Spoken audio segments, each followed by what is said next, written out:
예. 그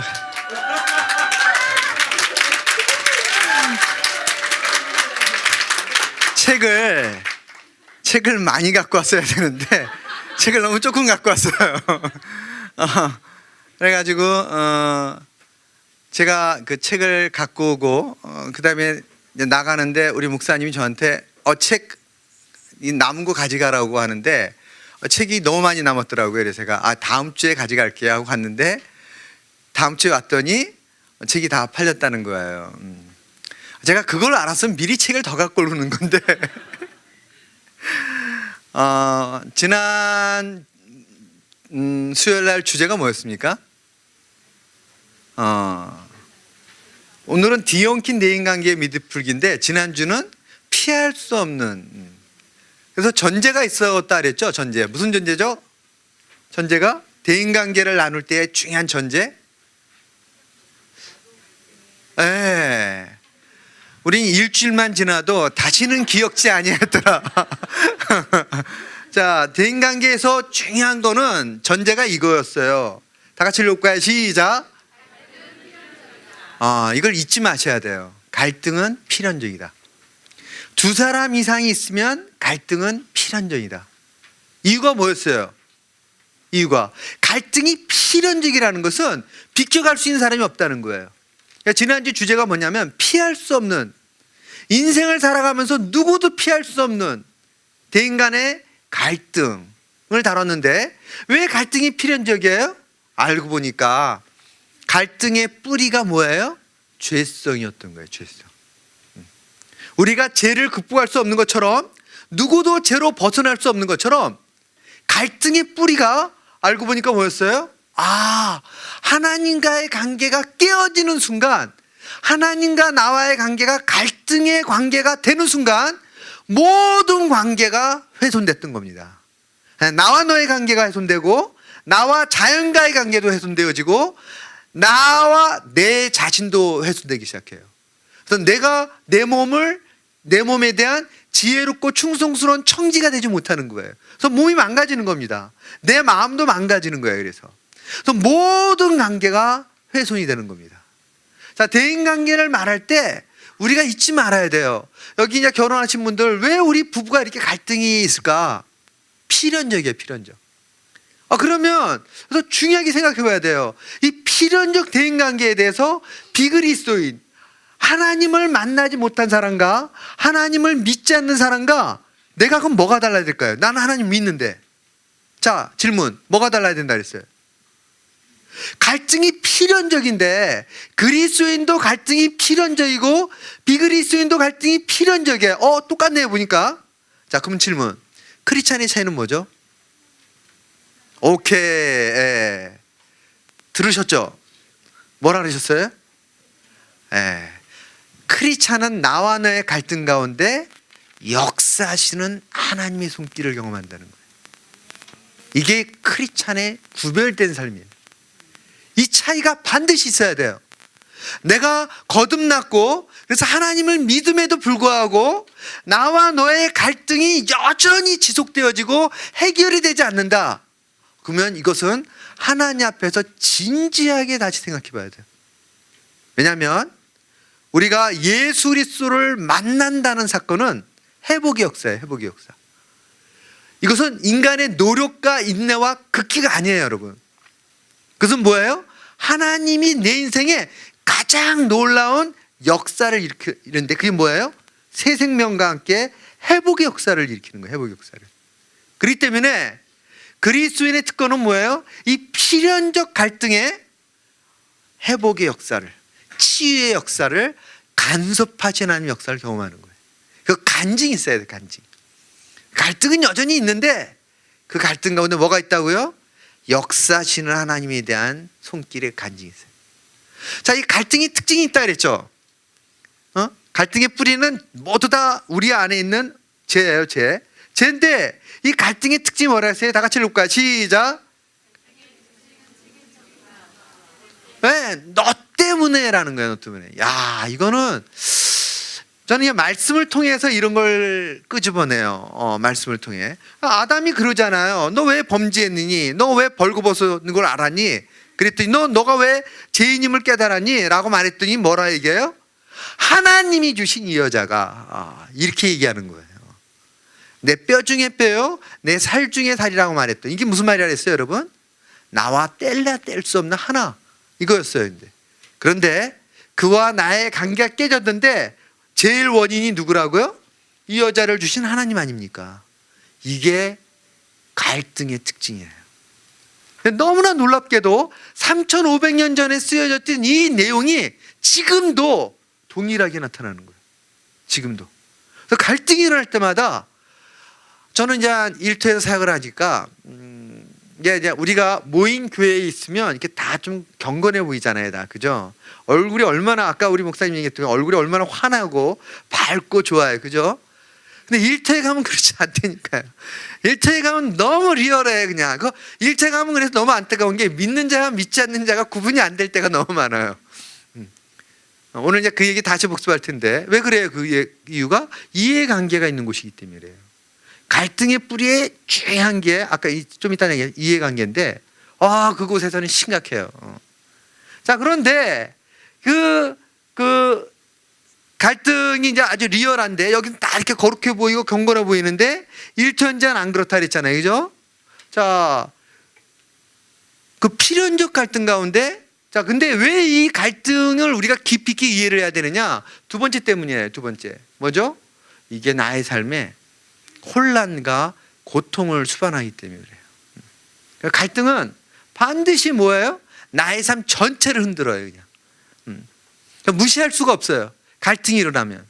그리고 뭐예요? 또 하나는 심신의 고통을 초래하죠. 마음의 고통뿐만 아니라 육체의 고통도 초래하게 되는 거예요. 육체의 고통. 자, 우리가 이제 그래서 갈등을 해야 되는데, 자, 이 질문을 제가 던졌죠. 과거 100년 전, 200년 전에 비해서 현대인의 갈등은 비교할 수 없이 심각해요. 비교할 수 없이. 그래서 과거 100년 전에 있는 사람보다 현대인들이 엄청 스트레스를 받는답니다. 제 아내가 이제 스트레스에 대한 조사를 해요. 이렇게 만나는 사람에게. 제 아내가 하는 어떤 그런 프로그램 때문에. 그런데 저도 놀라요, 옆에서. 스트레스가 중증 상태인데 그게 나의 삶으로 이해하고 있는 사람이 너무 많은 거예요. 정상이 아닌데 이미 스트레스가 심각한 상황이에요. 근데 이게 삶이야. 왜? 날마다 이 스트레스를 받고 있는 거야, 날마다. 이게 왜 문제가 될까요? 어마어마한 에너지가 소비되고 있는 거예요. 어마어마한. 이 스트레스 때문에. 그래서 현대인들이 너무나 많은 에너지가 소모되어 있어요. 날마다. 자, 과거에 비해 이렇게 엄청난 스트레스를, 엄청난 긴장과 갈등이 초래되는데, 자, 왜 그렇다 그랬죠? 이제 5가지 예를 들었는데, 자, 기억나시는 거. 강연 보지 마시고. 강연에 있는지도 모르겠다. 네? 맞아요. 뭐 훌륭하신 분이 많네요. 우리 좌우에 있는 분에 뜨겁게 다 같이 박수를 보내드리겠습니다. 자, 간단하게 정리하고 갈게요. 첫 번째 뭐였어요? 도시화. 너 갈등이 어떻게 일어난다 그랬어요? 너와 나의 관계에서 일어난다 그랬는데 너무나 많은 사람이 이제 몰려 사는 거예요, 그냥. 한국은 이대로 가면 10년이 지나면은 정말 90% 이상이 지금도 아마 엄청난 도시화 돼요, 도시화. 도시가 아닌 지역에 사는 사람은 아마 인구의 5%, 10% 계속 줄어들 거야, 아마. 도시화 되는 거예요. 왜? 도시 생활에 아주 편리함을 많은 사람이 느끼니까. 도시화 되면. 그러면 어떤 문제 생겨요? 갈등이 더 증폭되는 거예요. 안타깝게도. 두 번째가 뭐죠? 서비스 산업. 서비스 산업은 사람과의 관계, 사람과의 관계. 서비스 산업이 보편화되는 거예요. 아마 여기 있는 분들 중에 직업이 있는 분들이 상당수가 서비스가, 사람과의 관계를 피할 수가 없는 거예요, 일터에 나가면. 세 번째가 뭐죠? 끊임없이 경쟁으로 내몰리는 거예요, 이제. 네 번째가 뭐였어요? 네 번째가 핵거제가 돼가지고 우리는 성장 과정에서 예전에는 갈등을 해결하는 걸 배울 수가 있었어요. 5명 형제가 10명 막 이렇게 되면서. 근데 이제는 하나나 둘뿐이 안 낳기 때문에 뭐예요? 갈등을 해결할 수 있는 학습을 못하고 크는 거예요. 이게 심각해요, 여러분. 그래서 이들이 대학교 다닐 때만 해도 아주 쉬워요. 오늘 좀 이따 이제 거기까지 나가야 되는데 갈등이 있으면요 상종을 안 한다니까요. 대학 다닐 때 그게 가능해요. 근데 언제부터 이게 힘들어져요? 직장을 갔더니 갈등이 있는데 피할 길이 없는 거예요. 매일 그곳에 내가 나가야 될 수뿐이 없는, 이게 심각한 문제를 초래하는 겁니다. 그래서 내 심신이 엄청난 스트레스를 받는 거예요. 이게 바로 지금의 하나나 둘뿐이 안 낳는 이 부작용이죠. 다섯 번째가 뭐예요? 이혼율이 급격히 상승됨으로 말미암아 어떤 일을 하고 있어요 지금요? 정상적인 성장을 통해서 우리가 이런 걸 극복하는 걸 배워야 되는데 그런 것으로부터 이미 훼손돼 버린 거예요. 그래서 가정이라는 이 보금자리를 이미 깨어져 버렸어요. 보금자리가. 저는 이것을 제가 뭐라고 얘기했어요 여러분? 다이너마이트와 같다 그래서 다이너마이트. 제가 그래서 10대 청소년들의 탈선, 범죄 아이들이죠.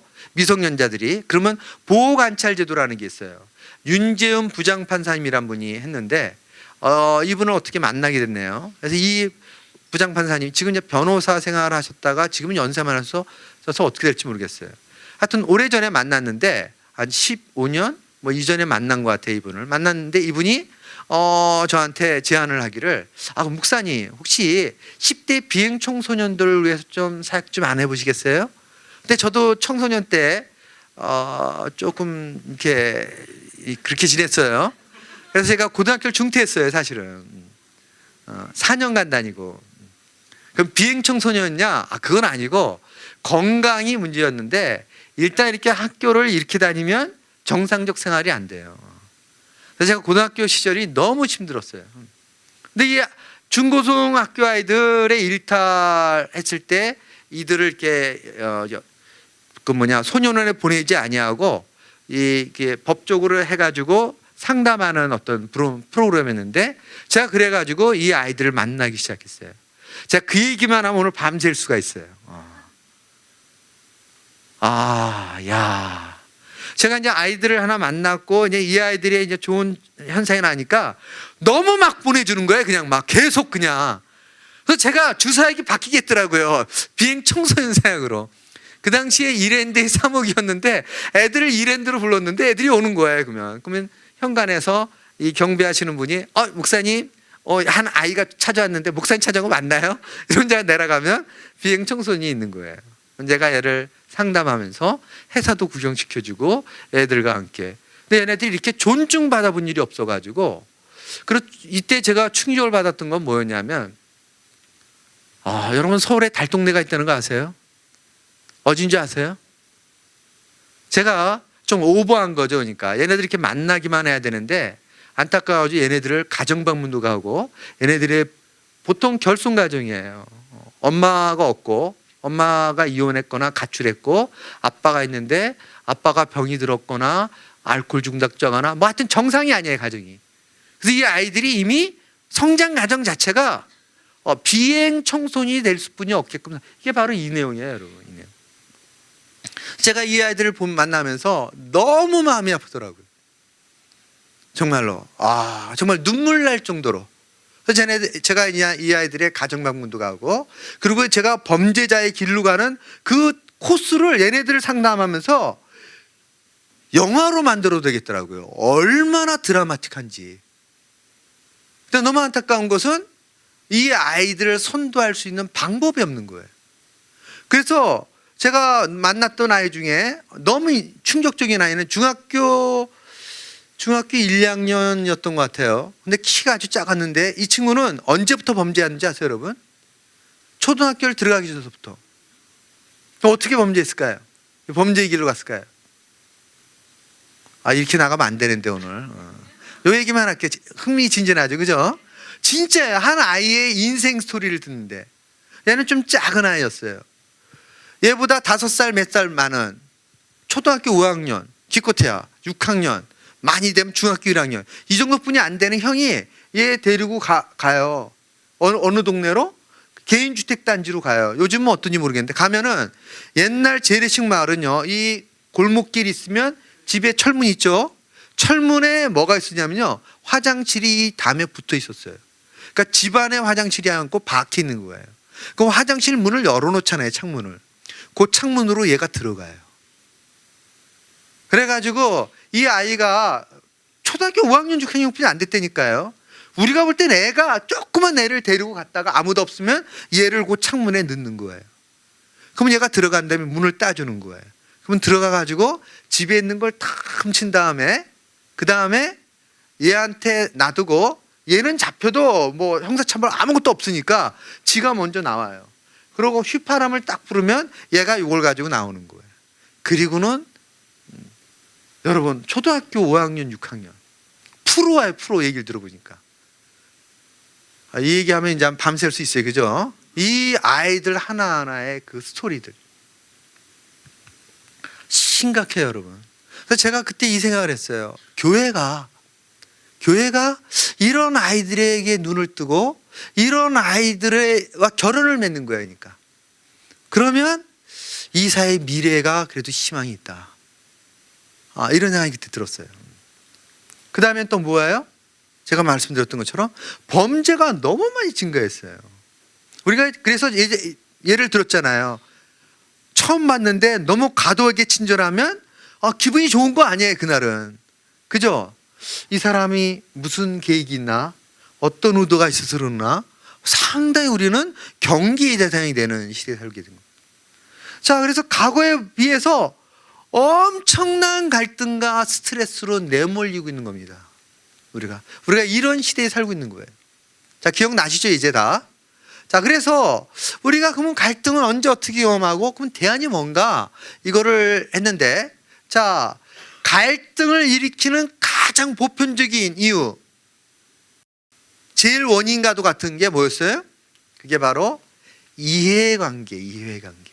이해관계란 뭡니까? 나의 이익은 극대화시키고 나에게 해롭고 손해가 되는 것은 극소화시킬 수 있는 관계를 맺기를 원하는 거예요. 이게 때때로는 부부관계에서, 때때로는 이웃과의 관계에서, 때때로는 일터에서, 거래처에서 모든 것을 우리가 이해관계로 맺게 되는 거예요. 이해관계. 그래서 갈등의 뿌리는 재성인데 재성이 가장 보편적으로 나타나는 게 뭐예요? 이해관계에서 나타나요. 이해관계. 근데 이것이 이 신화의 공동체에서는 이해관계가 별로 민감하지가 않아요. 그죠? 왜냐하면 우리는 이익 공동체가 아니기 때문에 그래요. 이 공동체는 아주 특별한 공동체. 어떤 공동체입니까? 기업은 이익을 내기 위해 존재하기 때문에, 수익을 내기 위해 존재하기 때문에 이해 공동체예요. 이해관계 공동체예요. 이해관계 조직이에요. 그래서 갈등이 첨예해야 되는 겁니다. 자, 근데 이 신화의 공동체는 어떤 공동체라 말할 수 있어요? 은혜의 공동체라 그래요. 은혜의 공동체. 은혜란 말의 정의가 뭡니까? 은혜란 말의 정의. 은혜. 받을 자격이 없는 자에게 거저 주심이란 뜻이에요. 이게. 우리는 자격이 없어요, 아무도. 하나님께 사랑을 받을 자격이 없어요.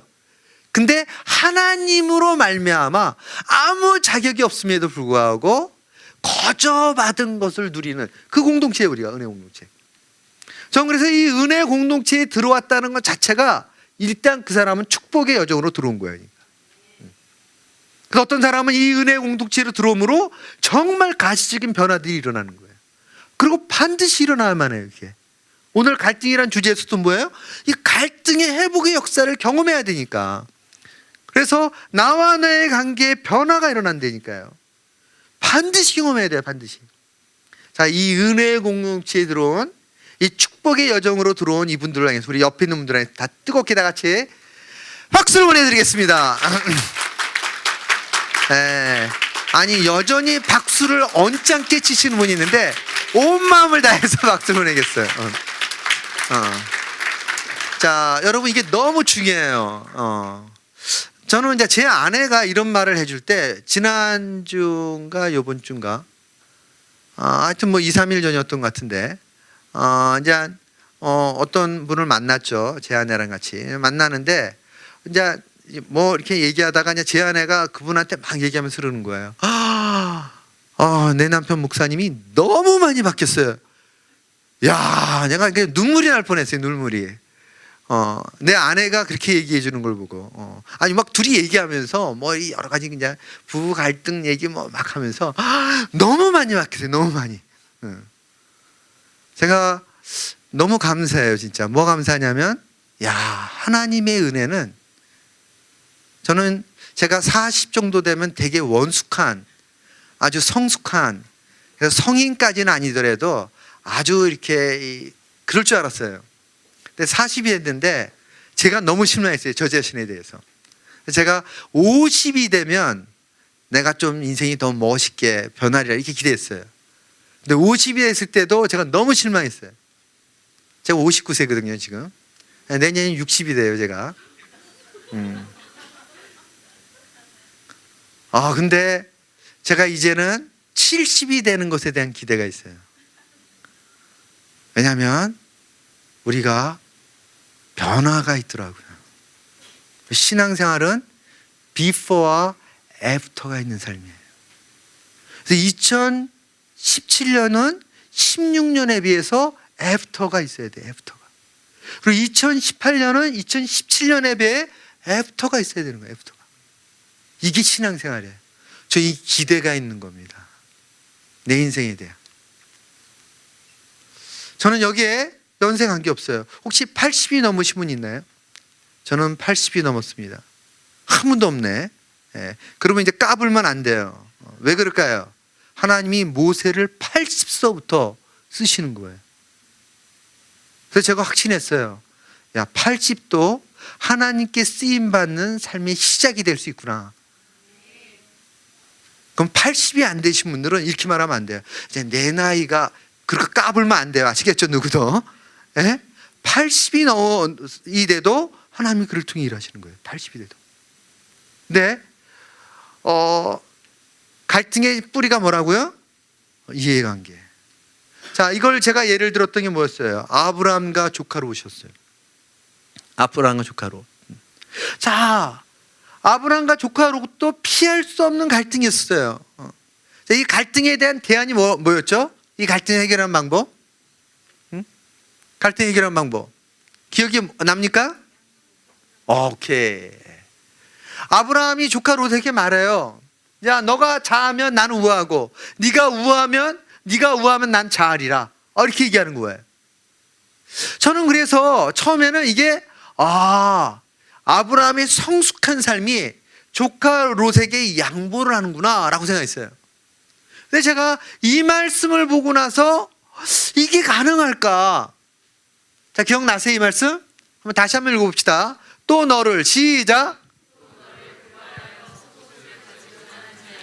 겉옷까지도 가지게 하며 또 누구든지 너로 억지로 오라 심리를 동행하고 내게 구하는 자에게 주며 내게 꾸고자 하는 자에게 거절하지 말라. 네, 속옷을 가지고자 하면 뭐예요? 겉옷을 주래요. 오리를 가고자 하면 어떻게 해요? 심리를 가래요. 그리고 너에게 구하는 자에게는 빌려주래요. 기꺼이. 응? 자, 그래서 제가 비즈니스 하는 CEO들에게 물어봤어요. 크리스천들에게. 이게 비즈니스가 가능합니까 이게? 가능하지 않잖아요. 그죠? 그럼 왜 주님은 가능하지도 아니한 삶, 도저히 따를 수 없는 삶을 요구할까요? 이유가 한 가지예요. 이유가 한 가지였어요. 뭐죠? 이건 단순히 양보로 할 수 있는 게 아니에요, 여러분. 그건 나의 생존이 위협을 받는 거잖아요. 여러분, 그 당시에는 겉옷을 준다는 건요, 나의 잠자리에 이불을 포기하는 것 같은 아주 치명적인 생존이 보장이 안 되는 삶을 말하는 거예요. 자, 주님이 왜 이렇게까지 요구했을까요? 딱 한 가지라 그랬죠. 그게 뭐예요? 하나님에 대한 주권을 네가 믿느냐라는 거예요. 그러한 상황에 내가 주의 이름으로 그렇게 하면 뭐예요? 하나님이 아신다는 거예요. 그래서 하나님이 그곳에 간섭하시겠다는 거예요. 그러한 너에게 간섭하시겠다는 거예요. 전 여기 있는 우리들이 간증이 있어야 된다 생각해요. 어떤 간증이요? 내가 주의 이름으로 기꺼이 포기했더니, 기꺼이 손해봤더니, 기꺼이 희생했더니 주님이 역사하시는 거예요. 간증이 있어야 돼요. 저는 이런 얘기하면 막 간증을 하고 싶어서 막 너무 막 힘들어요. 그냥 근데 오늘 시간이 없으면 못하겠네. 간증이 넘쳐나야 돼요. 내가 주의 이름으로 손해봤더니 역사하신 하나님, 내가 주의 이름으로 희생했더니 역사하신 하나님. 이건 하나님만이 하시는데, 하나님만이. 이 내용이에요, 여러분. 이 내용. 저는 주님 기쁨의 교회 성도들이 반드시 이 간증이 있어야 된다 생각해요. 이 간증이 없다면 이 말씀은 여러분에게 아무 의미가 없는 거예요. 이 간증이 있어야 돼요. 이 간증. 특히 일터 안에서, 여러분 인생에서, 가정에서, 이웃과의 관계에서. 제 친구가 여기서 가까운 데 살아요. 가까운 데 사는데 이 친구가 교회를 안 다녀요. 뭐 대기업의 계열회사의 본부장이에요. 그 회사를 뭐 한 30년 이상을 다녔다. 뭐 하여튼 그렇게 오랫동안 다녔는데, 이 친구가 이 친구가 유일하게 제가 이제 목회자예요. 근데 바로 앞집인가 뭐 윗집인가 누가 목사님이 계시더래요. 그래가지고 아주 저를 생각하면서 이 목사님이라니까 신뢰도 가고 이렇게 했는데, 저한테 어느 날 식사를 하는데 묻더라고요. 야, 그 목사님이 이래 이제 창피해서 말을 못 하겠어요. 이래 했는데 이거 어떻게 생각하니? 너무 당황스럽더라고요. 저는 정말 크리스찬들이 주의 이름으로 해요. 주의 이름으로. 인내와 극기로 안 돼요. 주의 이름으로 저는 양보하고 희생하고 손해보는 일을 저는 해야 된다고 생각해요. 왜 그럴까요? 하나님이 아시고 책임지기 때문에 그래요. 근데 안타깝게도 점점 보기가 힘들어지고 있어요. 이게. 이건 인내와 극기로 되는 게 아니에요, 여러분.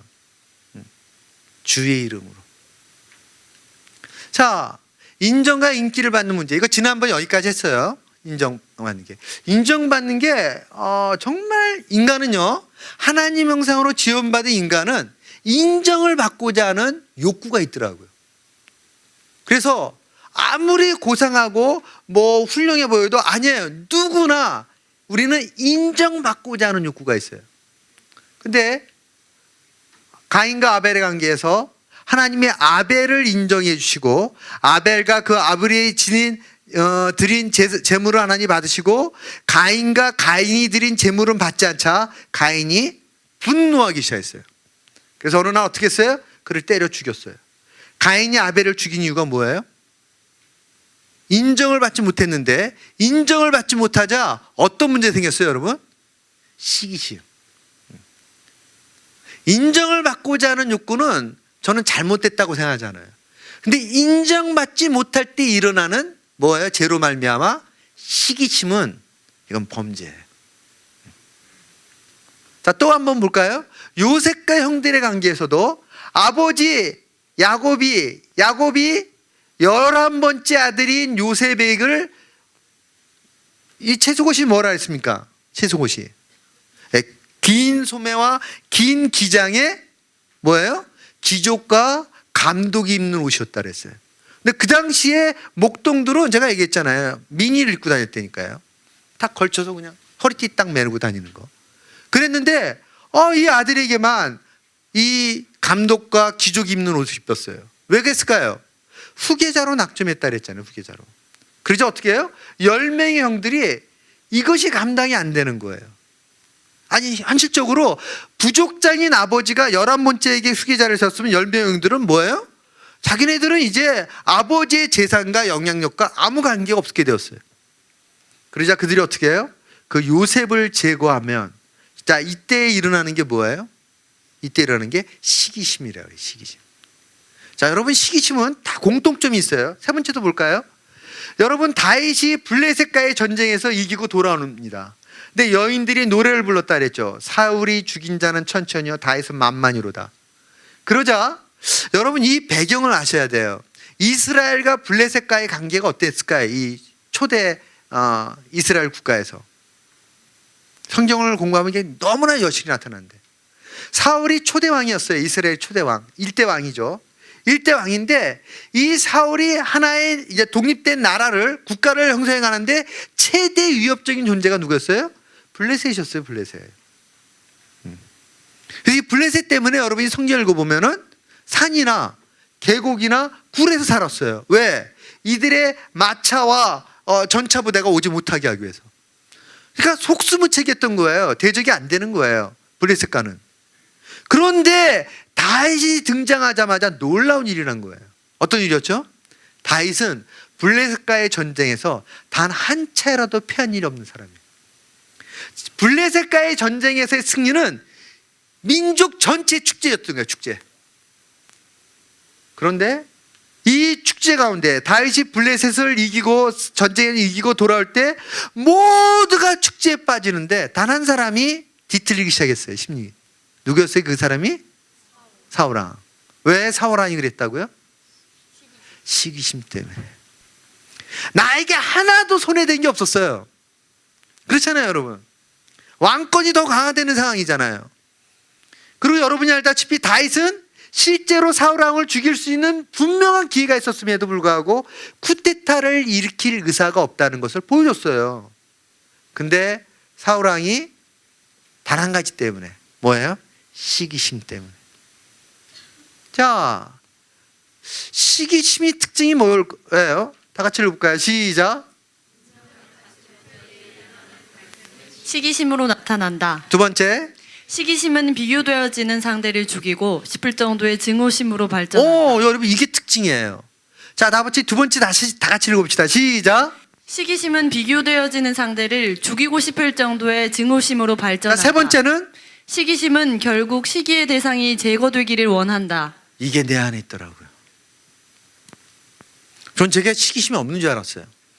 좀 그래도 좀 목회자인데 고상하게 좀 살려고 하는데 경건의 삶을 추구하는데, 근데 내가 매우 주관적인 판단으로 비교되어지는 사람을 볼 때 그가 나보다 더 괜찮은, 인정받는, 그러면 안에서 상당히 불편함이 꿈틀거리기 시작해요. 왜 그럴까요? 시기심의 뿌리는 죄에 있기 때문에 그래요. 내 안에 죄성이 있는 것처럼 이 시기심이 안타깝게도 옆에 있는 한 분 한 분의 안에, 내면에 깊이 뿌리를 받고 있어요. 이게 기회가 주어지면, 이 기회가 어느 상황이에요? 내가 누군가 비교되어지는 상황이 주어지면 이 시기심이 꿈틀거리고 일어나기 시작합니다. 아무도 이걸 극복할 수가 없어요. 자, 질문. 시기심을 어떻게 하면 해결할 수 있을까요? 시기심을. 이 시기심이 얼마나 무서워요 보니까, 나에게 시기심을 유발하는 그가 제거되기를 원해요. 아까 세 가지 제가 성경에 예를 들어 더 많은데 그 세 가지 예와 다 공통점이 뭐예요? 죽이려고 하잖아요. 가인이 아벨을 죽이고, 그 다음에 요셉의 형들은 요셉을 죽이겠다고 말하고, 또 그 다음에 사울왕도 다윗을 죽이려고 하는. 여러분, 시기심의 공통점 전부 다 뭐예요? 나에게 시기심을 자극하는 그거를 제거해 버리는 거예요. 제가 없어지기를 원하는 거예요. 눈에 안 보이는, 영원히 사라지기를 원하는. 이게 내 안에 있어요. 자, 그러면 옆 사람에게 질문을 던지는 겁니다. 이 내 안에 있는 시기심이 어떻게 해야 해결될 수 있을까요? 자, 시작.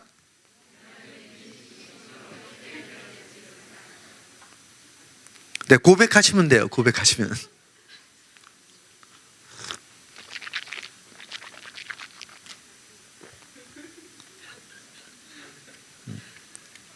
아니, 왜 다 묵상을 하세요? 왜? 안타깝게도 이것은 나의 노력, 인내, 극기로 극복이 안 돼요. 죄는 그렇게 해서 극복이 되는 게 아니에요. 내가 노력해서 죄성을 이길 수 있으면 예수 그리스도가 필요 없어요. 근데 누구도 그게 가능하지 않아요. 누구도. 그래서 이런 얘기가 있잖아요. 아내가 동창회를 갔다 오면 그날은 전쟁이 일어난다. 아니 내 친구 누구는 뭐 집이 어디 있고 몇 평이고 뭐 차가 뭐고 뭐 땅이 어디다 뭐 아니 그 잔잔한 행복한 가정에 비교되어지는 상태, 시기심이 발동되어지는 상황이 일어나면 이게 감당이 안 되는 거예요. 자, 시기심의 문제를 해결할 수 있는 방법은 지난주에 여기까지 했는데 기억 안 나시죠? 우리 일주일만 지나도 절대 기억이 안 나는 자, 해결 방법이 이거였어요. 이건 읽지는 않았네요. 그죠? 한번 해봅시다. 다 같이 시작. 아무 일에든지 다툼이나 허영으로 하지 말고 오직 겸손한 마음으로 각각 자기보다 남을 낮게 여기고 각각 자기 일을 돌볼 뿐더러 또한 각각 다른 사람의 일을 돌보아 나의 기쁨을 충만하게 하라.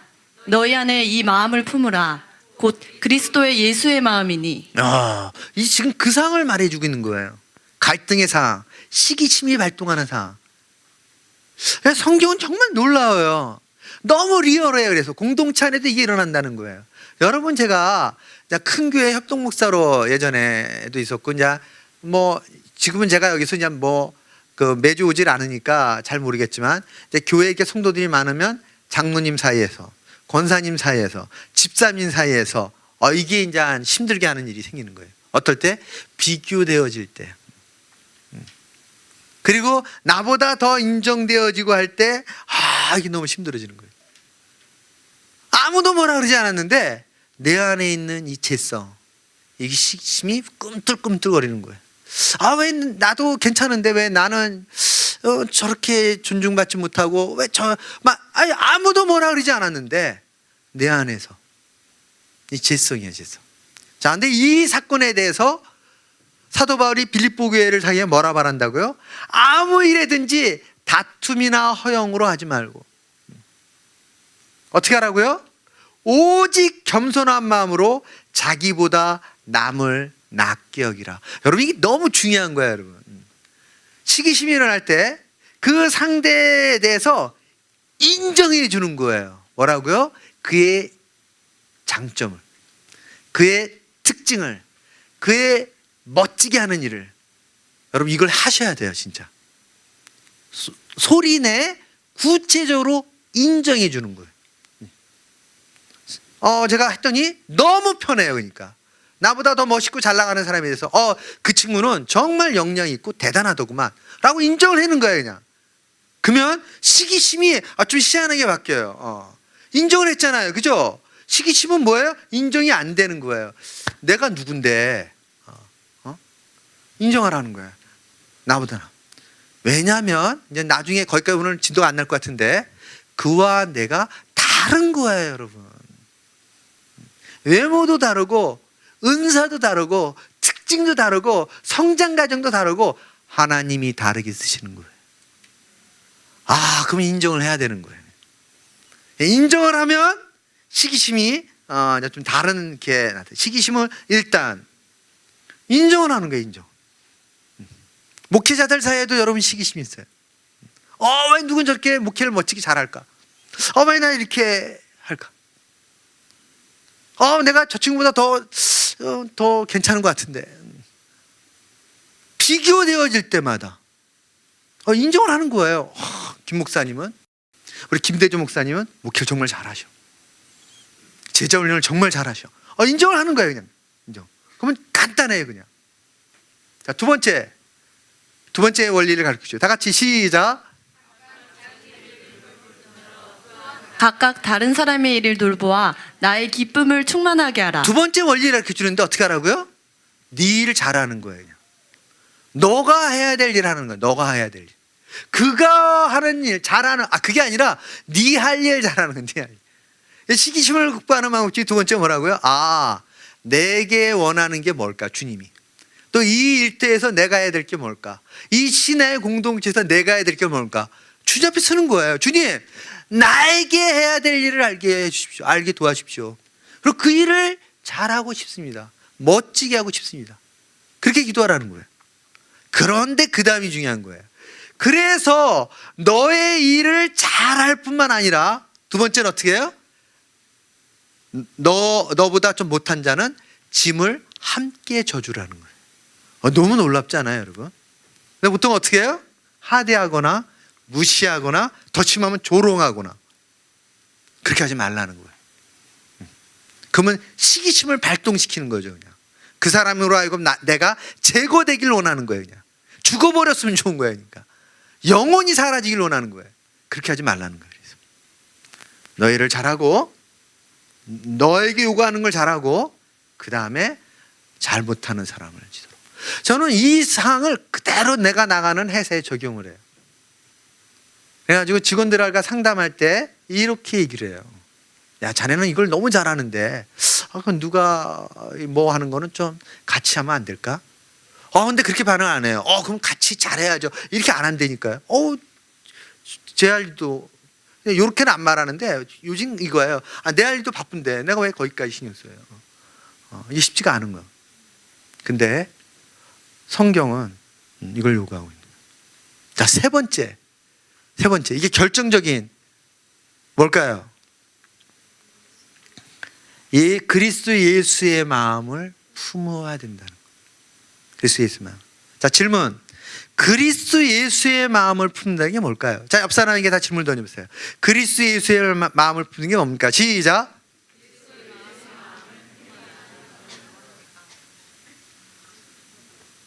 아니 1분씩 답변해 주세요. 1분씩.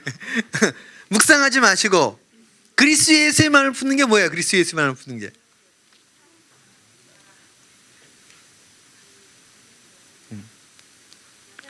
우리가 그리스도 예수의 마음을 품어야 되는데 그게 뭐예요? 그게? 자, 답을 보여드릴게요. 답을 봅시다. 그리스도 예수의 마음이란 다 같이 그 다음이에요. 시작. 뜻이나 하나님과 동등됨을 취할 것으로 여기지 아니하시고 오히려 자기를 비워 종의 형체를 가지사 사람들과 같이 되셨고 사람의 모양으로 나타나사 자기를 낮추시고 죽기까지 복종하셨으니 곧 십자가에 죽으심이라. 그리스도 예수의 마음을 품는 건 뭐예요? 십자가를 지고 죽는 거예요. 시기심을 극복하는 결정타는 뭔지 아세요? 죽는 거예요. 내가 죽으면 시기심도 없어요. 십자가를 지며 죽는다는 건요, 조롱을 받고 그래서 가장 비참한 모습이 된다 할지라도 그것을 받아들이고 그리스도 예수의 이름으로 죽는 거예요. 우리가 이거는요 계속 제가 강조하지만 인내와 극기가 아니에요. 내가 노력해서 될 수 있는 게 아닙니다. 여러분, 신앙을 더 깊이 알아가면 알아갈수록 신앙은 나의 열정과 헌신과 인내와 극기가 아니에요. 신앙은 뭐냐? 은혜. 신앙은 뭐냐? 긍휼하심이에요. 긍휼하심. 전 때때로 너무 나의 각오를 볼 때 안타까워요. 수치스럽고 너무 어떨 땐 불편해요. 그냥. 그러면서 제가 느껴요. 신앙은 내가 의로워지는 게 아니에요. 여러분, 의로우신 주님이 나타나는 거예요. 의로우신 주님. 어떻게 해야 돼요? 철저히 내가 죽고. 교회에서 갈등이 언제 일어날까요? 내가 안 죽는 거예요. 내가 누군데 이거야. 그러니까 내가 누군데, 내가 볼 때 너는 이거야. 그러니까 주님이 보실 때가 아니라 내가 볼 때 너는, 내가 누군데. 이게 다 성경으로 보면 비신앙적인 삶의 자세예요. 자, 그러면 십자가를 지는 삶이 뭔가? 다시 주님이 강조하는 말씀이 한 구절이 있죠. 유명한 말씀인데 다 같이 읽어보겠습니다. 시작. 또 무리에게 이르시되 아무든지 나를 따라오려거든 자기를 부인하고 날마다 제 십자가를 지고 나를 따를 것이니라. 오케이. 십자가를 진다는 건 뭐예요? 나를 따른, 자기를 부인하는 거예요. 나의 존재를 드러내고 나를 그렇게 하지 말라는 거예요. 그러니까 그게 아니라는 거예요. 그리고 날마다예요. 날마다. 이게 우리의 죄성이 있기 때문에 날마다 수시로 내가 죽고.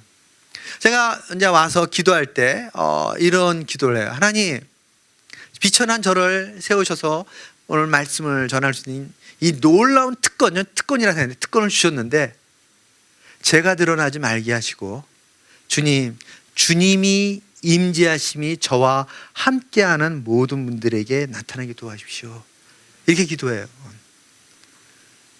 제가 만일 나는 역시 강의를 잘해, 난 역시 대단한 존재야, 그러면 주님과 관계없이 있을 수 있어요.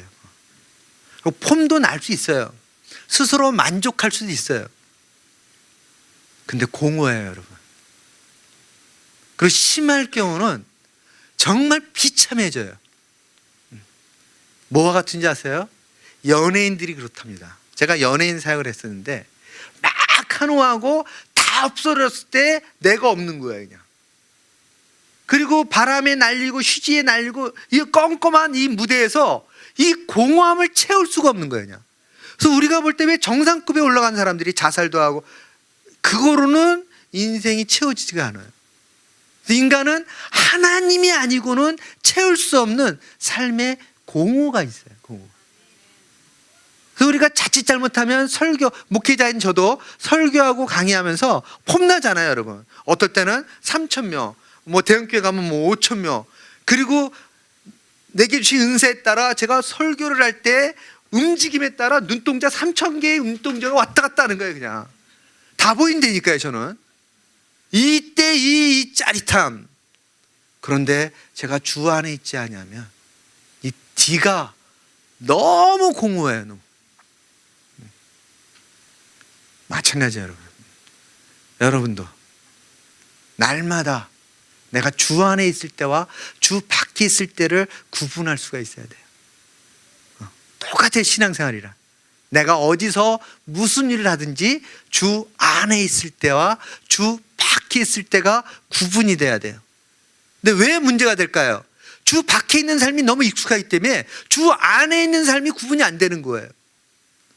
그냥 한 주 내내 주 밖에 살기 때문에 주 안에 있는 삶이랑 구분이 안 되는 거예요. 우리가 뭘 회복해야 돼요? 주 안에 있는 삶이 회복이 돼야 돼요. 그러면 날마다 주 밖에 있을 때와 주 안에 있을 때가 명쾌하게 구분이 돼요.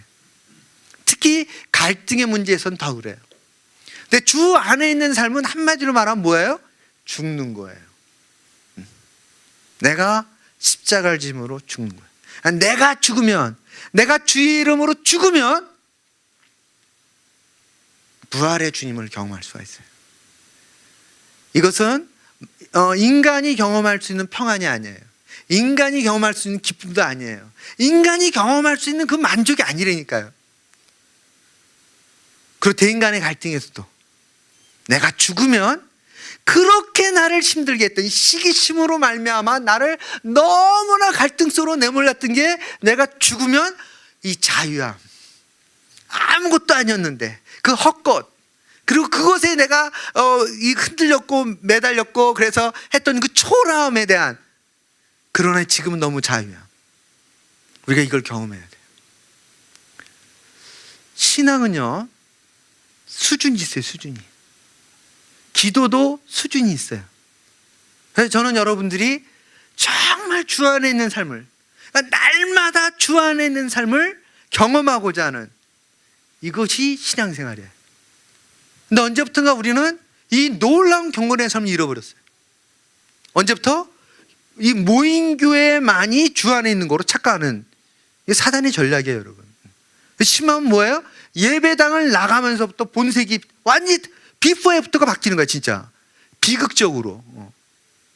그건 신앙이 아니에요, 여러분. 정말 왜곡된 모습이에요. 신앙은 뭐예요? 모인 교회에 있든지 흩어져 있는 가정과 일터 어디 있든지 딱 한 가지예요. 내가 주 안에 있는지 주 밖에 있는지 둘 중에 하나예요. 둘 중에. 이걸 첫 강의할 때, 세 번째 강의 때 내가 뭐랬어요? 성령을 위하는 삶을 살든지 육체를 위하는 삶을 이렇게 표현했어요, 제가. 이게 갈라디아서 6장에 나오는 사건이었죠. 우리는 날마다 내가 성령 안에 있든지 성령을 따라 살든지 성령을 위해 살든지 아니면 성령과 무관하게 살든지 성령을 떠나 살든지 성령을 인정하지 않으면 살든지 이 가운데 있는 거예요. 자, 결론 한번 얘기해볼게요. 다시 한번 다 같이 읽어보겠습니다. 시작.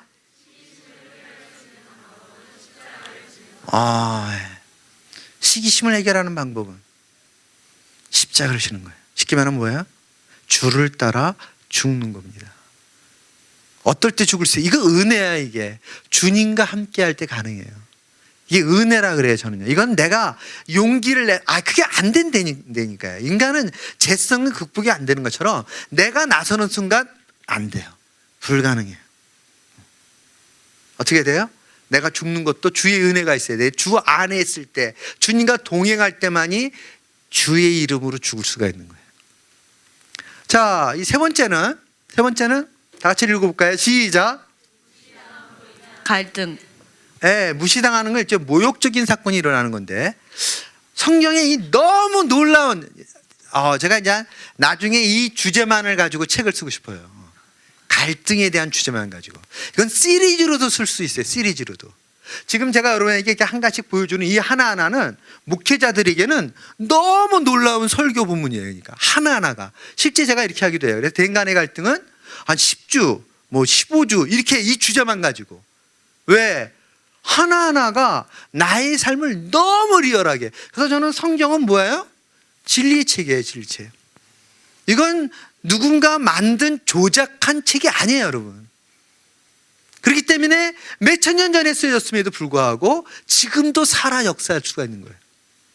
자, 그러면 세 번째, 갈등에 너무 놀라운 사건을 보여주는데, 이 사건이 뭐냐면 이겁니다. 이게 다 보여야 되는데, 자, 한번 읽어볼까요? 마온에 다 같이 시작. 마온에 한 사람이 있는데 그 사람의 이름은 나발이요, 완고하고 행실이 약하며 그는 갈렙 족속이었더라. 마온이라는 지역에 나발이라는 사람이 있었는데 그가 그곳에 제일 큰 유지였던 것 같아요. 그러니까 유력한 사람인 거예요. 재산도 많고 제일 큰 영향력을 미치고 있는 사람이었어요. 근데 문제는 뭐였어요? 고집이 세고 딴 사람 말 듣지 않고 하대하고 그리고 행실은 악한 그런 사람이었어요. 그런데 이 마온이란 지역의 옆에 다윗이 사울왕을 피해 이쪽에 자기의 부하 600명의 부하들을 데리고 옆에 있었던 거예요. 근데 다윗은 의로운 자라 그 나발이 재산도 많고 영향력이 있지만 그 일을 해하게 하거나 강탈하거나 위협하거나 그러지 아니하고 있었기 때문에 오히려 어떻게 했어요? 그 나발의 재산을 지키는 벽과 같이. 그래서 이 다윗의 군대로 말미암아 침략을 받든지 약탈을 당하든지 그런 일이 일어나지 않을 정도로 이렇게 하고 다윗도 자기가 이렇게 은혜를 끼친다고 생각했어요. 이 이스라엘 사람들에게는 우리로 말하면 추수 때가 어떤 때냐면 양털을 깎을 때, 양털을 깎을 때. 혹시 양털 깎는 거 보신 분 있나요? 양털 깎을 때 보신 거 뭘 느꼈어요?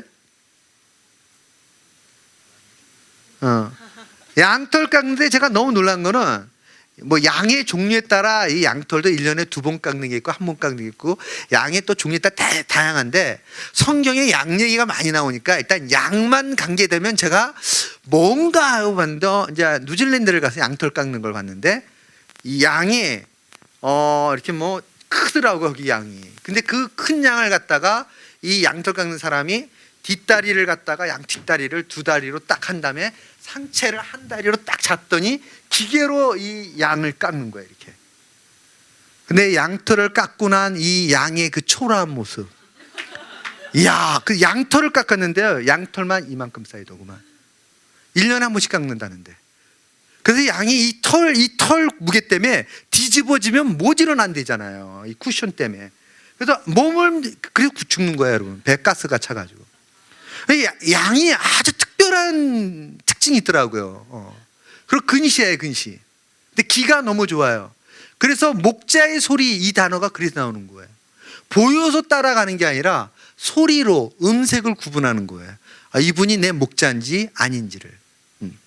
그런데 양털을 깎을 때가 추수 때에 있는데 양털을 깎을 때 다윗이 자신의 부하 10명, 소년이란 단어는 무슨 의미일까요? 혹시 아세요? 이 소년이란 단어가 간혹 구약에 많이 등장해요. 이거는 결혼을 하지 아니한 청년을 말할 때 소년. 우리나라에서 옛날 이런 식의 표현이 있었어요. 그래서 결혼을 하지 아니한 청년 부하 10명을 보낸 거예요. 왜 보냈을까요? 추수때였던 거예요, 그냥. 그러면서 뭐라 말해요? 야, 우리가 너희를 해하지 아니하고 우리와 함께 있으므로 너희 평안하지 않았냐. 자, 내가 너에게 10명의 나의 그 부하를 보내니까 야, 이 좋은 날 왔으니까 뭔가 좀 베풀어 주라 라고 예를 갖춰서 부하 10명을 보냈어요. 질문, 어떤 일이 났을까요? 자, 그 다음을 보여드릴게요. 다 같이 읽을까요? 나발의 반응입니다. 시작. 다윗은 누구며 이새의 아들은 누구냐? 내가 어찌 내 떡과 물과 내 양털 깎는 자를 위하여 잡은 고기를 가져다가 어디서 왔는지도 알지 못하는 자들에게 주겠느냐? 여러분, 이걸 묵상을 하면요, 뭐가 느껴지냐면은 다윗이 누구냐, 그리고 그 다음 단어예요. 이새의 아들은 다윗이 이새의 아들인지도 알아. 알 만큼 다 아는 거예요. 그러니까 다윗은 이스라엘에서 가장 유명했던 사람이에요. 국가적인 영웅이었어요. 그 첫 번째 사건이 뭐였어요? 이스라엘이 국가적 위기에서 골리앗과 싸워서 이겼을 때 다윗이 일단 전 국민의 입에 해제했던 사람이었어요. 그래서 나중에 그거 어떻게 돼요? 군대 장관까지 돼가지고 전쟁 때마다 한 번도 패한 일이 없는 혁혁한 전공이 있는 다윗이야. 그게 그 다윗을 모를 리가 없는 거예요. 이곳의 유지인, 가장 유력한 나발이. 근데 이게 무슨 말일까요? 이 말은 우리가 이런 실수를 많이 해요. 이 말은요, 다윗의 처지를 내가 알고 있다는 거예요. 너 왕에게 쫓기고 있지? 너 지금 생존이 보장이 안 되지? 야, 너 같은 내가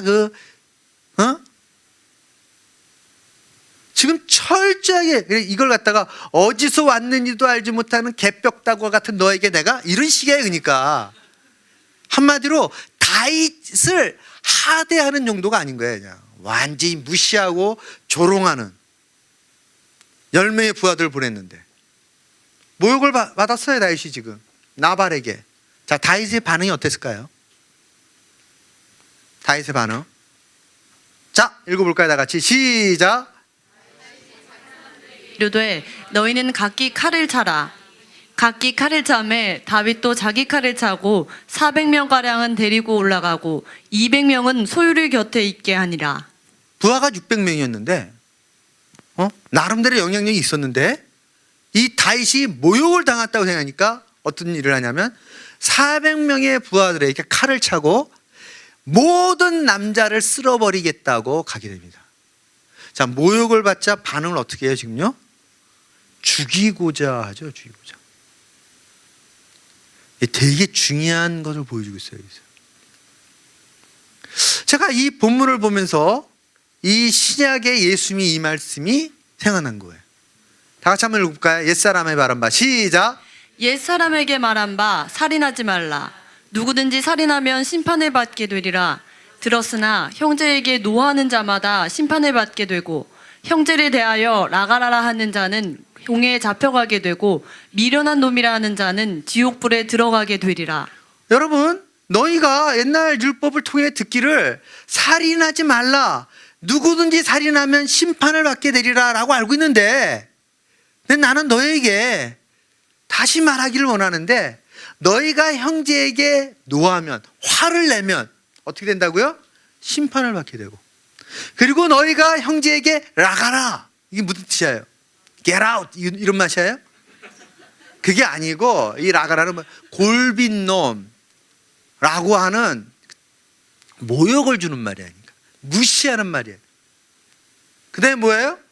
그러면은 공예, 재판정이 세우겠다는 거예요. 재판정. 그리고 세 번째, 미련한 놈. 우리나라는 가장 잘 쓰는 말이 뭐야? 아이 멍청한. 아주 이걸 예전에는 많이 썼어요. 요즘은 안 쓰더라고. 예전에 이 말 좀 많이 썼는데, 그렇게 말하면 어떻게 된다고요? 지옥불에 들어가게 한대요. 여기 있는 분들 가운데 나는 한 번도 그런 일이 없는데요. 난 누굴 하대하거나 무시하거나 조롱한 일이 없는데요. 있어요? 그러면 다 같이 지옥불로 가요? 이게 무슨 말일까요? 그러면요, 지금 이걸 정확하게 이해해야 돼요. 이게 지금 뭘 예수님이 말씀하시고자 하는 거예요? 지금 살인을 언급하다가 왜 갑자기 전혀 다른 메시지를 할까요? 지금 이것은 붙은 거예요. 지금요, 이 내용은 살인을 언급하면서 왜 너희가 누군가에 대해 노하고 화를 낼 때 살인과 똑같이 심판을 받게 되고, 너희가 누군가를 모욕하는 말을 할 때 어떻게 해요? 재판정이 세우고, 너희가 누군가를 무시하는, 이 정도 무시는 괜찮을 것 같은데 아예 멍청한 놈 라고 말하는 것조차도 뭐예요? 지옥불에. 이 말씀이 하면 우리가 다 같이 손잡고 지옥불로 가요? 뭐예요? 의미가 뭐죠? 여러분, 이 말씀이 아까 그 사건을 생각나게 하시더라고요. 다 같이 읽어볼까요? 시작.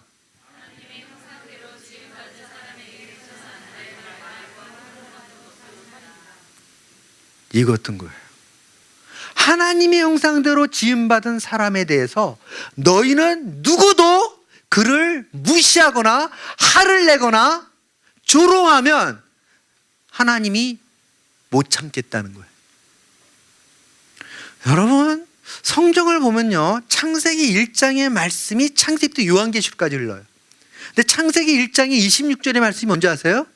우리가 우리의 형상을 따라 우리의 모양대로 사람을 만들고 그들로 하늘과 땅의 모든 생물을 다스리게 하자, 이거예요. 여러분, 나라는 존재를 하나님이 얼마나 특별하게 만들었는지 몰라요. 그리고 얼마나 놀라운 능력을 부여했는지 몰라요. 모든 피조 세계를 다스리고 관리할 능력을 주겠다는 거예요. 그런데 그렇게 만든, 이 특별하게 만든 인간이 하나님을 떠났어요. 하나님께 불순종했어요. 하나님과의 관계를 단절시켜버렸어요. 그런데도 하나님이 우리를 얼마나 존귀하게 만들었는지 그 사람을 위해 자신의 독생자를 죽게 하신 거예요. 그런데 너희가 무슨 권세로, 권리로 하나님의 형상, 나의 형상대로 지음받은 사람을 모욕하고 무시하고 화를 내느냐? 내가 용납하지 못하. 이 내용이에요. 놀랍지 않아요, 여러분? 나라는 존재가, 나라는 존재는 누구도 무시하거나 조롱하거나 함부로 대할 수 있는 존재가 아니에요. 여러분, 이건 자녀를 양육할 때도 너무 중요해요. 자녀에게 함부로 하면 안 돼요. 그래서 이건 정말 비성경적이에요. 이건 범죄예요, 범죄. 이건 지옥불에 들어가는 이야기예요. 지옥불에.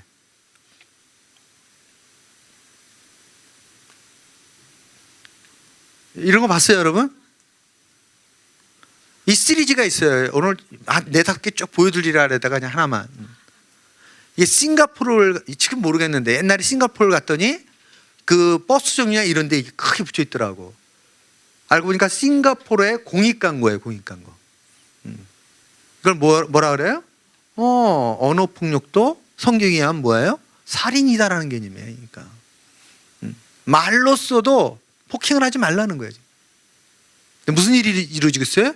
전 세계적으로 살인이 벌어지고 있는 거예요. 특히 일터에서. 한국은 심각해요, 여러분. 전 여기 있는 분들이 정말 이 일을 위해 기도하셔야 된다고 생각해요. 하나님, 크리스찬이라면, 내가 주 앞에 바로 서길 원한다면 나의 말로 살인을 하지 않기를 원합니다. 하나님의 형상이 손상되어지는 말과 행동은 살인이에요. 저는 너무 지금 부끄러워요. 제가 예전에 너무 많은 살인을 했어요. 범죄를 했던 거예요, 범죄를. 이 깊은 내용을 깨닫지 못했어요. 그래서 내 화를 이기지 못하고 막 화를, 너무 정당한 이유를 댄다니까요. 정당한 이유를 대고. 근데 주님은 그것을 용납하지 않겠다는 거예요. 우리의 구별된 삶은 어떻게 나타나야 된다고요? 구별된 삶은 주님의 형상대로 지음 받은 사람을 존중함으로. 그래서 낫게 하듯 하라. 이게 다 같은 맥락이에요. 그래서 자, 그러면 이 다윗과 누구예요? 나발과의 관계의 갈등 구조가 결국 모욕으로, 나발이 다윗을 모욕함으로 인해 생겼는데 반응이 뭐예요? 살인이잖아요. 살인. 모욕 자체가 살인이었기 때문에 그 반응도 살인으로 나타나는 거예요. 그 반응도. 자, 그러면 이 문제를 해결하려면 어떻게 해야 될까요? 우리 일터에서 이런 일이 너무 많이 일어나는데, 자, 내가 만일 갈등을 일으키는 사람이라면 어떻게 해야 될까요? 자, 이 사건이 일어나요. 하인 중 하나가, 한번 읽어볼까요, 우리? 송축자매. 다 같이 보이는 사진 읽어보겠습니다. 시작. 하인 중 하다가 주인은 불량한 사람이라 더불어 말할 수 없나이다 하는지라. 아비가일이 급히 떡 200덩이와 포도주 2가죽 부대와 잡아서 요리한 양 5마리와 볶은 곡식 5새와 건포도 100송이와 무화과 뭉치 200개를 가져다가 나귀들에게 싣고 소년들에게 이르되 나를 앞서가라. 나는 너희 뒤에 가리라 하고 그의 남편 나발에게 말하지 아니하니라. 이때 누가 등장하냐면 나발의 아내 아비가일이라는 여인이 등장해요. 이 아비가일이라는 여인이 왜 등장하냐면 아비가일의 하인 중 하나가 주인 나발이 불량한 사람이라 말할 수 없어서 아비가일에게 말했던 거예요. 무슨 말일까요? 600명의 이 다윗의 부하들이 나발의 그 집 근처에 진을 치고 있었기 때문에 부하들과 나발의 종들이 서로 친분 관계에 있었던 거예요. 친구도 있었을 거예요. 가깝게 지냈던 거예요. 그랬는데 지금 어떻게 됐어요? 다윗이 400명의 부하에게 칼을 차라. 가서 싹 쓸어버리겠다. 라고 하니까 이 중에 친분이 있었던 이 부하는 어떤 일이에요? 돌쇠하고 개똥이 다 죽게 생겼는 거예요, 지금. 내가 친하게 지냈던 나발의 종들이 다 죽게 생긴 거예요. 뭘 잘못했다고? 그럼 어떻게 했을까요? 냅다 달려간 거예요, 그냥. 달려가가지고 나발의 하인 중 자기 친구에게 말하기를 지금 다윗이 부하 400명을 데리고 칼을 차고 오는데 곧 너희 이 진영의 모든 사람들은 다 진멸한다. 그러자 이 하인이 나발에게 가서 얘기해야 되는데 나발하고는 소통이 안 돼. 원래 이 사람은 인격적으로 너무 문제가 많은 사람이야. 그렇기 때문에 이 문제를 이 사람과 얘기해가지고 해결이 안 될 것 같으니까 누구한테 간 거예요? 나발의 아내, 안주인 아비가일한테 간 거예요.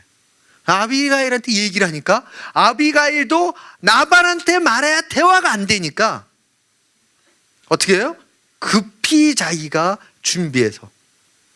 다윗이 이것 때문에 왔었는데, 자, 아비가일이 다윗을 맞이하러 갔다가 다윗을 보자 급히 나귀에서 내려서 다윗에게 머리를 엎드려 그의 얼굴을 땅에 대고 말하는 거예요. 내 주여 원하건대 이 제약을 나고 내게로 돌리시고 여종에게 주의 귀에 말하게 하시고 이 여종의 말을 들으소서. 여종은 내 주께서 보내신 소년들을 보지 못하였나이다. 10명의 소년들이 왔을 때 나발이 그걸 못 봤다는 거예요. 아니, 이 아비가일이. 여러분, 이 반응을 주목해 볼 필요가 있어요. 뭘까요? 우린 때때로 내가 누구에게 모욕을 줬거나 누구에게 상처를 줬거나 그러면 그거에 대해서 내가 어떻게 반응해요? 그가 나에게 이와 같이 화를 내고 리액션을 갖다 과도하게 하면 내가 어떻게 해요? 이제 그 위세에 눌리게 되면 곧바로 하는 반응이 변명이에요. 변명. 인간은 이거를 인정하는 게 쉽지 않아요. 나의 잘못을 인정하는 게 정말 쉽지 않아요. 죄성이기 때문에 그래요. 인간은 나의 죄를 인정하는 게 쉽지 않다니까요. 근데 아비가일이 뭐예요? 첫째, 뭐가 잘못됐는지를 인정하는 거예요. 여러분, 모욕을 줬을 때, 제가 지난주인가 얘기했죠. 내 아내한테 얘기할 때 짜증을 내 아내가 냈다 그랬을 때 제가 난 당신한테 짜증을 낸 일이 없는데, 화를 낸 일이 없는데, 근데 내 아내가 저한테 짜증을 냈다고 말하면 나는 인정하지 않더라도 그 사람은 상처를 받았다는 거예요. 그럼 우린 자꾸 변명을 하려고 그래요. 나는 그럴 생각이 없었고 그렇게 안 했어. 당신이 잘못 이해한 거야. 이렇게 얘기할 수가 있다는 거예요. 근데 성경적으로는 그게 아니에요. 어떻게 해요? 내가 인정하든 않든 그 사람이 상처를 받았다는데, 그 사람은 내가 화를 냈다고 느끼는데 뭐 어떻게 돼요? 변명을 하는 게 아니라 인정을 하는 거예요. 인정. 그러면 갈등이 해결이 돼요. 근데 이게 쉽지가 않아요. 죄성은 죄를 노출시키는 걸 좋아하지 않아요. 죄를 인정하는 것을 쉽게 용납하지 않아요. 아비가일이 가서 했던 첫 번째 반응이에요. 아비가일이 모욕을 준 사항에 대해 철저하게 인정하는 겁니다. 철저하게. 두 번째, 시간이 없으니까 이제 건너뛰어가지고, 자, 그 다음에는 뭐예요? 네, 호의를 베푸는 거예요. 제 아내가 서초동 거리에 한 사무실을 얻어서 비즈니스를 하고 있었는데, 이 비즈니스를 하는데 빌딩 가운데 뭐 한 5층, 6층 되는 이게 큰 빌딩에 중간 작은 빌딩인데, 이제 층마다 사무실이 있는데, 이제 이런 그 곳에 제일 큰 문제가 주차더라고요, 주차. 그러니까 차들이 오는 거예요. 그러면 이곳의 빌딩에서 주차 관리하시는 분이 있죠. 이 빌딩 주가 고용한 이 주차 관리하시는 분들이 공통점이 있어요. 공통점이 뭔가요? 주차 관리가 권세야, 이분들에게는. 진짜 예외가 없어요, 여러분. 여기 있는 사무실을 통제할 수 있는 가장 좋은 방법이 주차 관리인 거예요, 주차 관리. 그래서 자기의 심사에 마음에 안 들면 아무것도 아닌 거 가지고 시비를 걸죠. 그 중에 하나가 뭐냐면 한 대뿐이 차를 못 대게 하거나, 뭐 그것도 일리가 있어요. 사무실이 많은데 두 대씩 되면 안 되잖아요. 두 번째 뭐예요? 자기가 원하는 대로 안 되면 그거 갖고 이제 한다든지. 그래가지고 이분이 이제 제 아내 고객이 올 때 몇 번 이렇게 소란을 좀 일으킨 거예요. 그러니까 고객들이 무서워서 못 오겠대. 그러면 여러분 어떻게 비즈니스를 해요? 이 건물에 입주한 사람이 고객이 와야 되는데 고객이 딴 게 아니라 주차 관리하시는 분이 무서워서 못 오겠대. 황당한 일이 일어났잖아요. 제가 그분한테 정중하게 얘기를 했어요. 아이고, 이렇게 좀 서로 양해를 하고 좀, 딱 끊더라고요. 말도 안 되는 소리 하지만 안 된다고. 내가 그래도 이렇게 좀 조용히 정중하게 해줬으면 좋겠는데, 이렇게 막 화를 내거나 큰 소리를 내면, 그러면 여기서 어떻게 입주한 분들이 비즈니스를 합니까? 그랬더니 이 사람 원래 좀 다혈질인데다 이분이 목소리 좀 커요. 저보다 좀 나이가 좀 위였는데 막 화를 내는 거예요. 그러니까 제 마음 가운데 어떤 생각이 들었냐면, 와, 이분은 나발과 같은 사람이구나. 하여튼 제 마음 가운데 이분은 좀 소통이 잘 안 되네. 이렇게 내가 공손하게 점잖게 하면 좀 대화가 돼야 되는데. 근데 이제 제가 어느 날 또 제 아내 그 사무실 가서 있는데, 이제 고객이 오기로 했는데 막 큰 소리가 들리니까 제 아내가 직감을 한 거예요. 그래서 막 나갔어요. 근데 이 고객은 은행장이었어요. 은행장, 지점장이었는데 이분이 되게 겸손하신 분이에요. 근데 차를 댔는데 이 이제 지하에 이 주차 지하에 이제 물이 샌다 그래가지고 방수 처리를 한다고 했는데, 방수 처리를 하고 차를 대지 말라고, 여러분 여기 조그만 노란색 그거 붙이는 거 있죠? 그거를 거기다 딱 붙여놓은 거예요. 차를 여기 라인에 대지 마세요. 그게 보입니까, 여러분? 그러니까 이분이 이 지점장님이 여기다 차를 딱 세우고 올라가는데 이분이랑 눈이 마주치니까 막 또 이제, 근데 이 건물에 다 들리도록 하니까 제 아내가 듣고 막 뛰어나가가지고 막 이렇게 무마를 하려고 그러는데, 뭐 이분 또 한번 이렇게 열받으면 뭐 그냥 이 권세를 휘두를 기회가 주어졌으니까 이런 상황이 된 거예요. 제가 있다 보니까 제 아내 목소리 들리는데 상황이 심각한 거예요. 그래서 제가 딱 나갔어요. 나갔더니 두 사람이 뭐 막 쩔쩔매더라고요. 그래서 내가 딱 가가지고 이게 말이 된가 하고 그냥 얘기를 했는데, 이분이 목소리가 크니까 같이 목소리가 커지면서 어떤 일이 났을까요? 제가 완전히 제압을 시켰어요. 똑같은 톤과 똑같은 스타일로.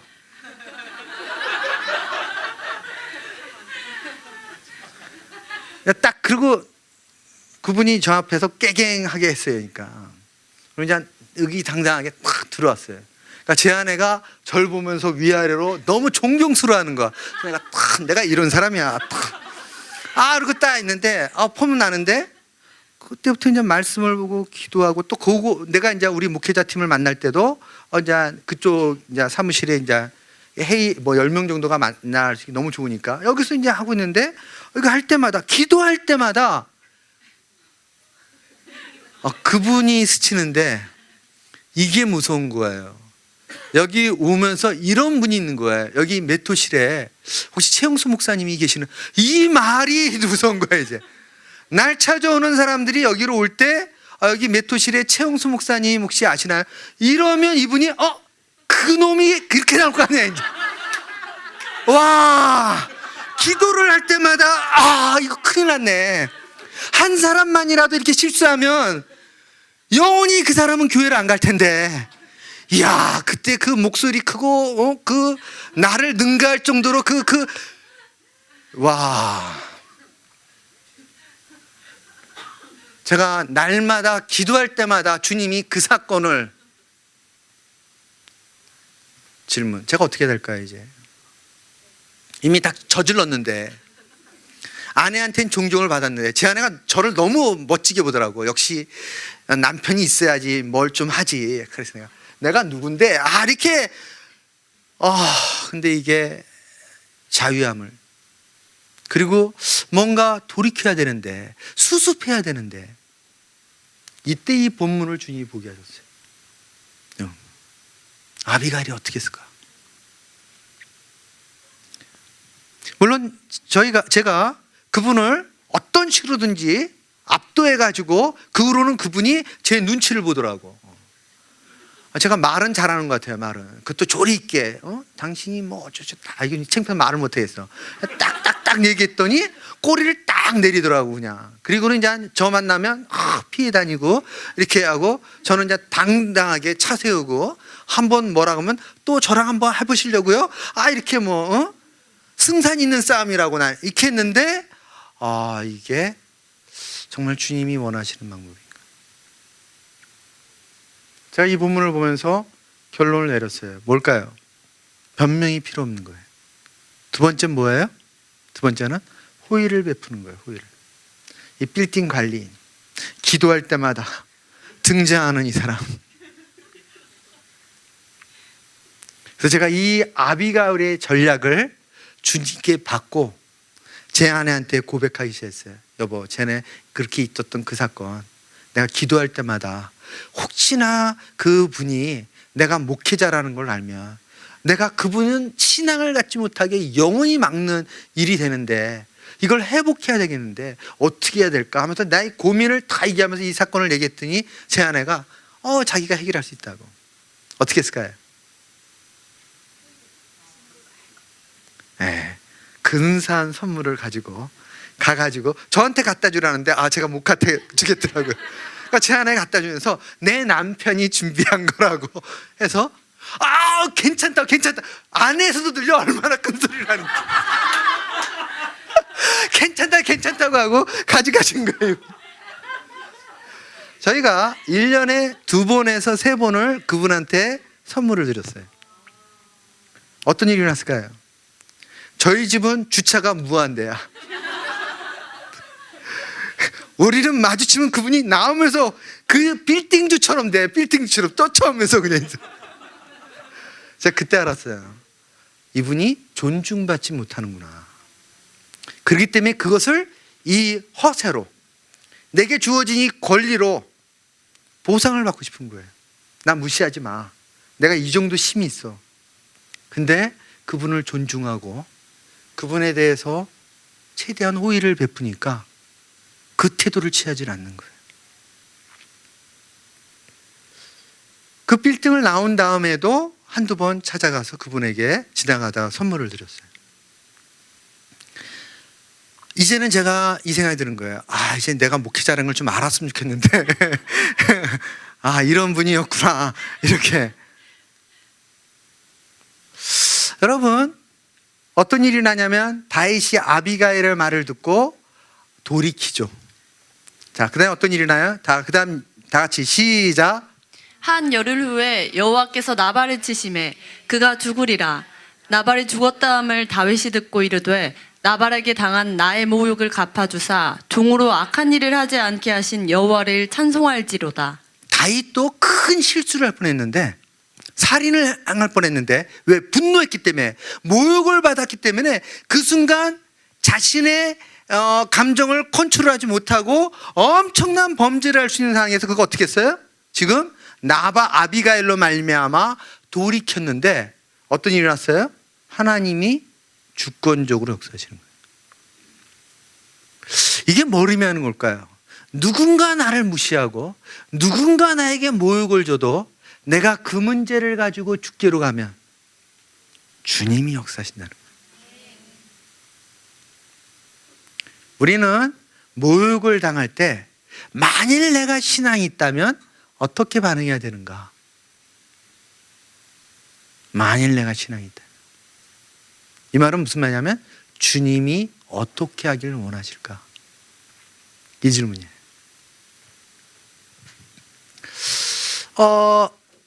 이 승진 문제 누가 이제 지금 여러분 시간이 없으니까 이거만 하고 마실까요? 시간이 없네요. 지금 이 12제자들이 지금 이게 어디를 가다 일어난 사건인지를 알면 이 본문 이해가 쉬워요. 어디를 가다 이 사건이 일어나요? 예루살렘을. 여러분 왜 그게 중요할까요?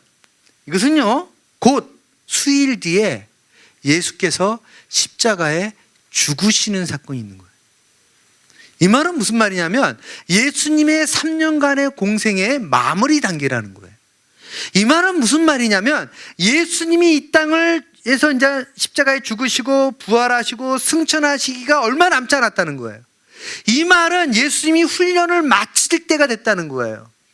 근데 충격적인 것은 제자들의 반응이에요. 제자들의 반응. 온통 관심이 어디 있어요? 예루살렘에 가면 누가 우회정이며 누가 좌회정에 앉아서 예수님이 이들은요 이때 이 예수님이 오셨던 당시에는 그냥 우리가 구약을 보면 이스라엘의 왕이 오실 것에 대한 이사야서부터 요엘서부터 여러 곳에 메시지가 있는데 과거에 600년 전 오래전에 앞으로 있을 일을 보는데 두 가지가 겹쳐 보이는 거예요. 하나가 뭐예요? 예수님의 초림. 지금 초림이에요. 근데 또 하나가 보여주는 거예요. 뭐예요? 예수님의 재림. 여러분 이해가 되십니까? 이 선지자들로 하여금 미래에 있을 사건을 보여줘서 이들이 기록했는데 이 두 가지가 계속 겹쳐져 나오는 거예요. 하나는 뭐예요? 예수님의 초림. 그 어떨 때는 너무 연약한 모습으로 오신대. 근데 어떨 때는 만왕의 왕으로 오시는 거예요. 근데 이들은 이때 어떻게 했냐면 예수님의 재림의 때가 이분이 오셔야 될 때의 사건으로 했던 거예요. 그래서 이제 예수님이 예루살렘에 가면 십자가에 죽으셔야 되는데 이 사건을 이미 말씀하세요. 이들이 깨닫지를 못해요. 근데 이 사실을. 그래서 말씀하시는데 이들이 기대하는 게 아니기 때문에 이게 받아들여지질 않았던 거예요.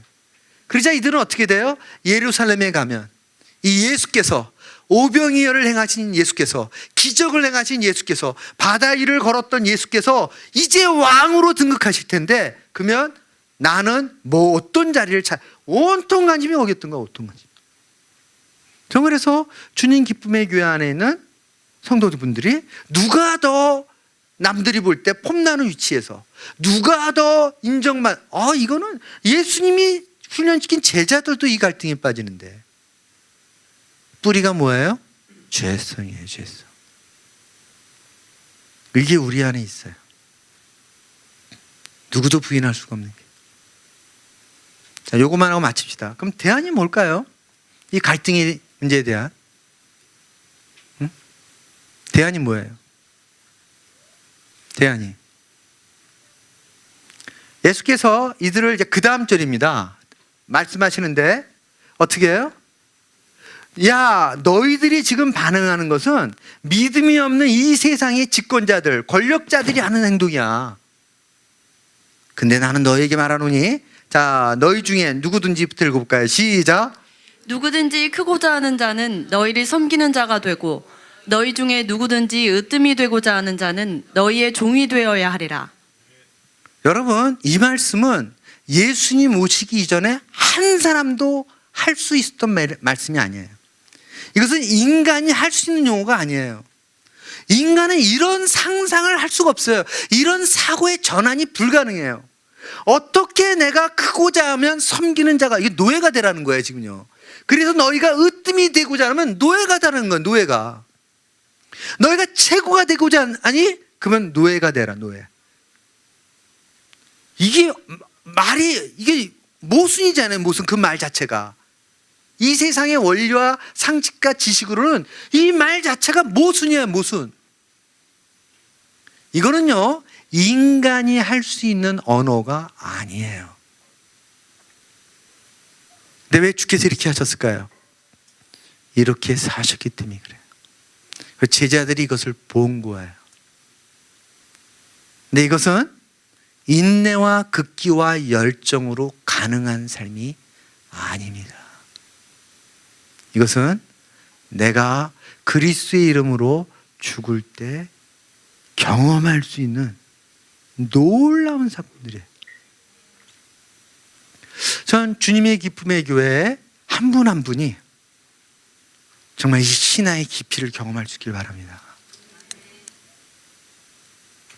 주님이 우리를 통해 일하시길 원하세요. 세상에 아무도 나를 주목하지 않아도 돼요. 주님이 나를 주목하고 있어요. 그리고 주님이 나의 인생을 통해 일하시길 원하십니다. 오늘 이 저녁 다시 그 주님 앞에 나아가면서 주님, 나를 통해 일하심을.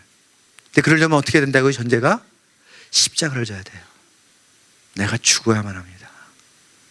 이 시간 이 주제를 가지고 잠깐 기도하는 시간을 갖겠습니다.